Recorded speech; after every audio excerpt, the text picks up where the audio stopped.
Class President Mike Boor.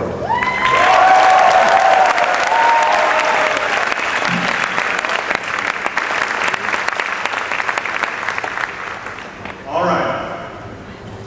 Greetings, fellow classmates, friends, faculty, and those of you with season tickets to the arena who thought there was a game today.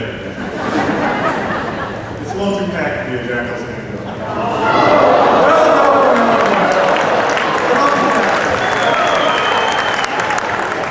As I look at my speech in front of me and notice that I spelled speech wrong, I think of how far we have come in our education.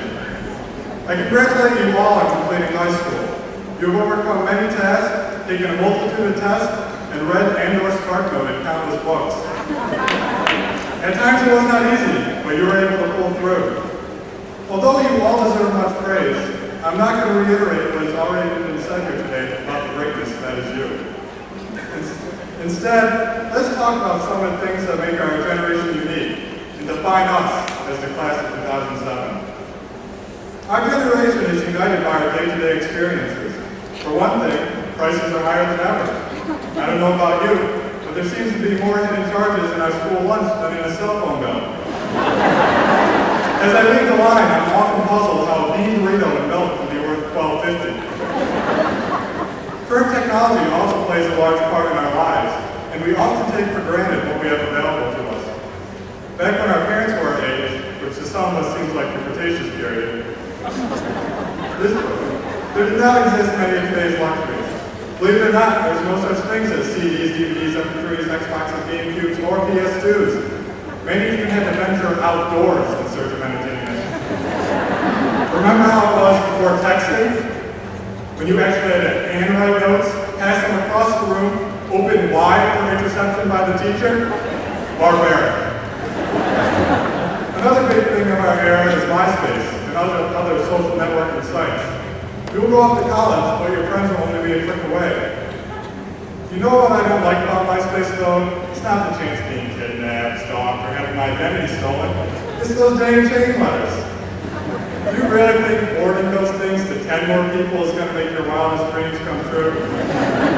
Well, it doesn't, because Jessica Alba's yet to get back to me. Anyways, what's even worse are those ridiculous messages that threaten you. Here's a real one I've seen. Do not send this to 5 people in the next 54 minutes. A giant mountain yeti will pull up in a taxi at noon tomorrow, steal your dog, and force you to watch reruns of The Simple Life. When I saw this, I was like, statistically, I doubt this is really going to happen. Okay, so the real life lesson that can be taken away from this rant is to use your common sense in life. I of course would like to give thanks to my teachers and parents, but I also must give credit where credit is due. A good chunk of my education came from The Simpsons, Wikipedia, and YouTube. The Simpsons have always cheered me up and reminded me of the importance of enjoying life. Wikipedia has always been there for me, whenever I needed it. There's no office hours or activity periods. Like most of the teachers in our school, it's right, never take it back to 2. Whenever I've wondered what would happen if I stopped and checked YouTube first, in many cases saving me from doing something severely stupid. Model rocket engines taped to rollerblades does not appear to work as well as you would think. You know what I'm talking about. YouTube is also a procrastinator's paradise. It'll be 11:30 at night, I'll be up to start an essay or a speech, and I'll be like, it will have to wait. It's William Hung time. She begs! She begs!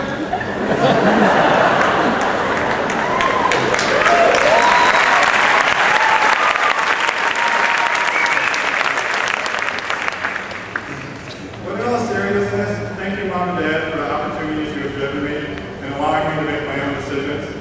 I'd also like to thank the teachers that put up with me and gave me, quote, one more chance before I have to leave the room. As it is always good to leave a place better than you found it, I have some parting tips for the administration. First of all, you're going out these hall sweeps totally the wrong way. A lunch detention isn't going to strike fear into the hearts of loitering students. I propose you get each of the maintenance men a very large net. And then get an exhibit down here to trick out their Holloway Zambonis. I'm talking about putting on some doves, making those things go 0 to 60 in under 3 seconds. Then, in between classes, they can chase down incoming students. I know if I saw one of those things bearing down at me going 120, I'll think twice about ever being late to class again. Tip 2, get rid of that tenure policy and replace it with both physical and intellectual challenges, like is done in the TV show Survivor. If you want to keep your job, you're going to have to prove yourself to the tribe.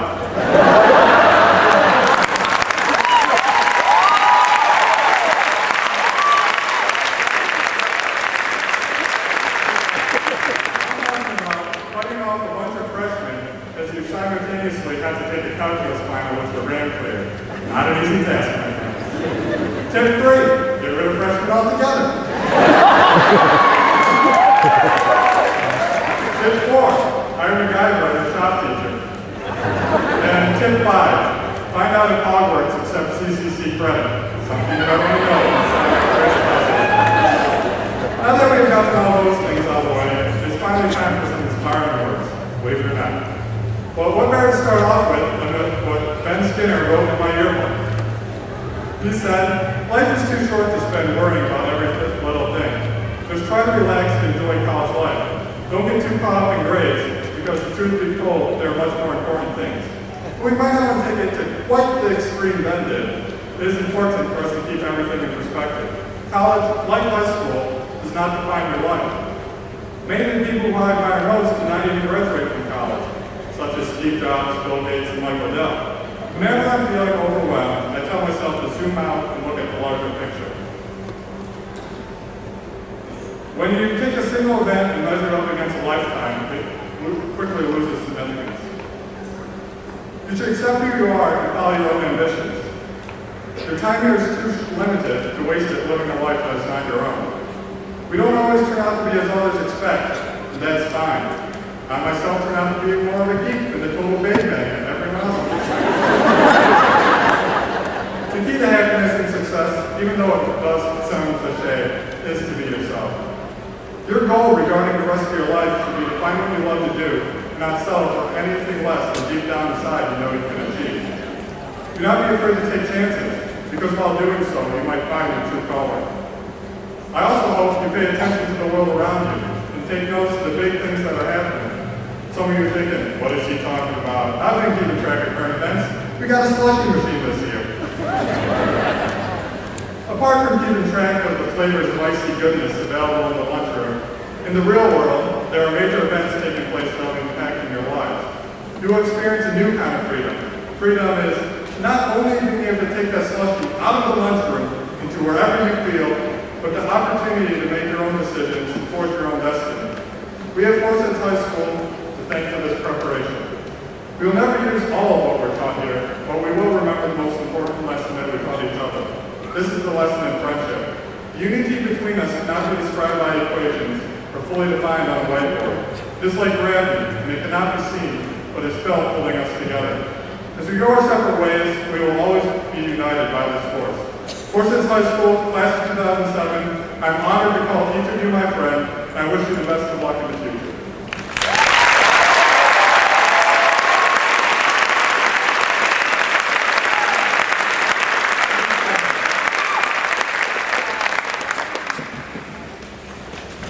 Turn your tassel from the left to right side of your chest, signifying the completion of an era and the dawning of a new beginning. Go forth, graduates of Horseheads High, for the world is yours.